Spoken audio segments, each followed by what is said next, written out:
करती है, इनमें कोई भेद नहीं।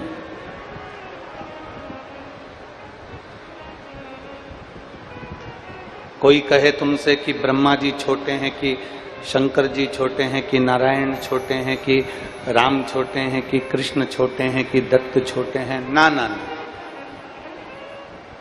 शिव महापुराण की कथा कहती है कि देवता में कभी भेद नहीं। दुनिया के लोगों में भेद हो सकता है, पर देवी देवता में कभी भेद नहीं होता। कोई देवी छोटी नहीं होती, कोई देवता छोटे और बड़े नहीं होते, वो एक बराबर। ब्रह्मा जी का कार्य अलग है, भगवान विष्णु का कार्य अलग है, भगवान शिव जी का कार्य अलग है। अब थोड़ा समझना है हमको, जितने जितने लोग आस्था चैनल पर सुन रहे हैं, जितने फेसबुक यूट्यूब पर सुन रहे हैं, और जितने मां गंगई की पवित्र भूमि गंडई क्षेत्र में बैठकर छत्तीसगढ़ की इस पवित्र धरा पर कथा को सुन रहे हैं, वो जरा विचार करिएगा। देवताओं में कोई भेद नहीं। ब्रह्मा, विष्णु, महेश, ये तीनों देव एक, इनमें कोई भेद नजर नहीं आता।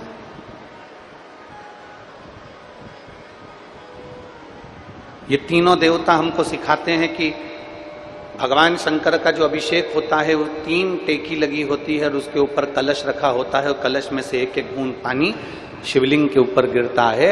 ये हमको बताते हैं कि ब्रह्मा, विष्णु और महेश एक एक बूंद पानी जो पृथ्वी पर गिर रहा है, मतलब ये तीनों एक हैं, इनमें कोई भेद नहीं है। इन तीनों में कोई भेद नहीं। और आरती में भी सारे देवताओं की आरती भले अलग अलग गाई जाती है, पर भगवान शंकर की आरती में तीनों देवताओं का गुणगान होता है। ब्रह्मा विष्णु सदा शिव जानत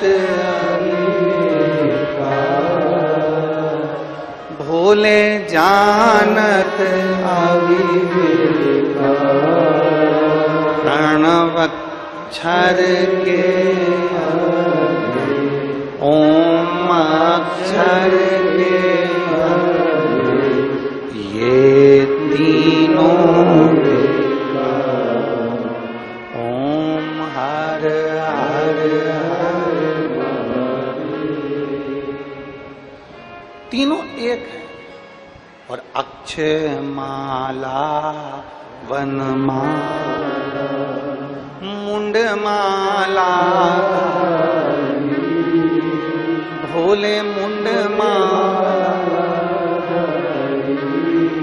चंदन मृद मृद सोहे चंदन मृद मृद सोहे भोले शुभ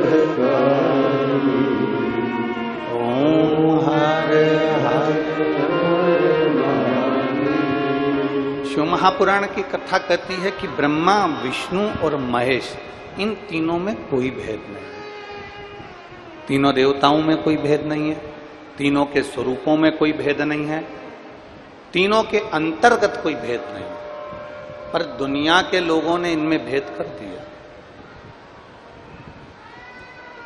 दुनिया के लोगों ने भेद कर दिया। कोई कहता है कि नारायण हमारे हैं तो वो बड़े हैं, कोई कहता है शिव हमारे हैं तो वो बड़े हैं, कोई कहता है ब्रह्मा हमारे हैं तो ब्रह्मा बड़े हैं, कोई कहता है ये हमारे हैं तो ये बड़े हैं। शिव महापुराण की कथा कहती है ये तीनों में कोई भेद नहीं। ये हमको लगता है, ये हमारी दृष्टि से हम जो गलत सोच लेते हैं ना, गलत विचार कर लेते हैं, हमें लगता है कि इन देवताओं में भेद है, पर भेद किसी में। एक दुकान पर 2 भाई, 3 भाई, 4 भाई, दुकान एक है और चारों भाई एक साथ काम कर रहे हैं। दुकान एक है और चारों भाई, 3 भाई, 2 भाई, 5 भाई एक ही दुकान पर काम कर रहे हैं। अब भेद देखिएगा, जरा भेद की दृष्टि देखिएगा कि कैसी होती है। एक ही दुकान पर 2 भाई काम कर रहे हैं, एक ही दुकान पर 3 भाई काम कर रहे हैं, एक ही दुकान पर 4 भाई काम कर रहे हैं, एक ही दुकान पर 5 भाई काम कर रहे हैं। और भेद की दृष्टि क्या कहती है? बड़े भाई की पत्नी को लगता है कि मेरा पति ज्यादा कर रहा है, छोटे भाई की पत्नी को लगता है कि मेरा पति ज्यादा कर रहा है, मंझले भाई की पत्नी को लगता है कि मेरा पति ज्यादा कर रहा है। ये दृष्टि हमारी उत्पन्न हुई।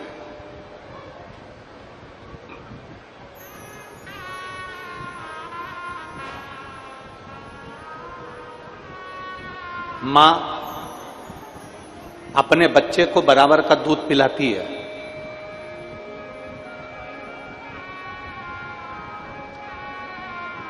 जितना बड़े बेटे को पिलाएगी उतना छोटे को पिलाएगी, उतना मंझले को पिलाएगी, उतना संझले को पिलाएगी।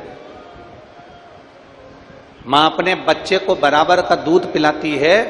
मां की दृष्टि में यह भेद नहीं रहता कि मैं बड़े को ज्यादा पिलाऊं कि छोटे को ज्यादा पिलाऊं। मां को अपने बच्चे की सुरक्षा का ध्यान रखना होता है, इसलिए मां उसको बराबर का दूध पिलाती है। उसी तरह परमात्मा में भेद नहीं होता। परमात्मा अपने बच्चों का ध्यान कैसे रखना है, संसार का ध्यान कैसे रखना है, जन्म लिए जीवों का ध्यान कैसे रखना है, जलचर थलचर वायुचर में ये जन्मे इन जीवों का कल्याण कैसे करना है, ये भगवान को ज्ञात होता है। इसलिए ब्रह्मा विष्णु और महेश में भेद नहीं है। बड़ी माँ को लग रहा है, बड़ी भाभी को लग रहा है मेरा पति ज्यादा कमाता है, छोटे को लग रहा है मेरा कमाता है, मंझले को लग रहा है मेरा कमाता है, संझले को लग रहा है मेरा कमाता है। सबकी पत्नी को यह लग रहा है कि मेरा पति दिन रात मेहनत करता है और वो कमाता है। छोटा वो तो बैठा रहता है, मंझला वो तो बैठा रहता है, संझला वो तो बैठा रहता है। तो ये हमारी दृष्टि का भेद है।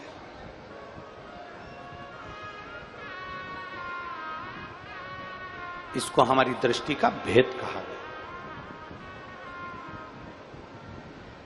और दृष्टि के भेद में जब तक रहोगे ना, तब तक परमात्मा नहीं मिल सकता।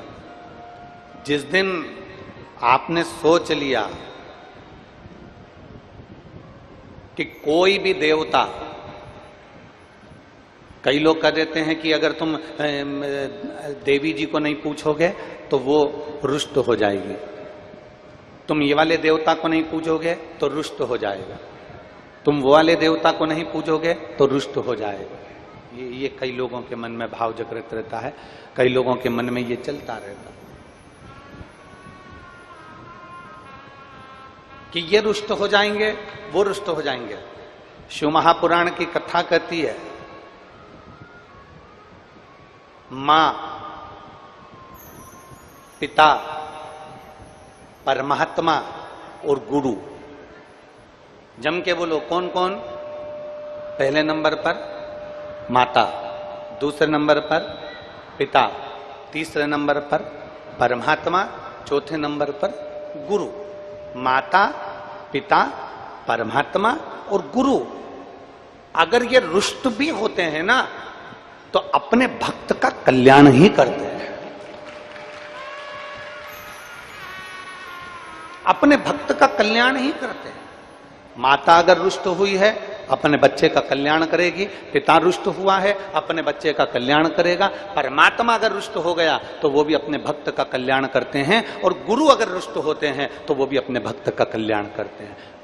इनके रुष्ट होने पर कभी विचार नहीं करना कि ये रुष्ट हो गए। कोई कहे कि हमारी कुल देवी रुष्ट हो गई, कोई कह दे हमारे पितर रुष्ट हो गए, कोई कह दे हमारे ये रुष्ट हो गए। शिव महापुराण की कथा कहती है, भगवान शंकर के शिवलिंग में 9 ग्रह देवता विराजमान है। भगवान शंकर के शिवलिंग में पितृ देवता विराजमान है। भगवान शंकर के शिवलिंग में कुल देवी, कुल देवता, सारे देव, 33 कोटि देवता सब भगवान शंकर के शिवलिंग में विराजमान है। सारे ऋषि, सारी नदियां, सारे सरोवर, सारे पर्वत, सारे जलचर थलचर। कभी रुद्राष्टाध्यायी का आप स्मरण करेंगे तो उसमें आता है, पर्वत भी शिव है, नदी भी शिव है, तालाब भी शिव है, सरोवर भी शिव है, पशु भी शिव है, पक्षी भी शिव है, जलचर भी शिव है, थलचर भी शिव है, पृथ्वी भी शिव है, आकाश भी शिव है, संपूर्ण ब्रह्मांड शिवमय है। तो एक शंकर के शिवलिंग पर जल चढ़ाने से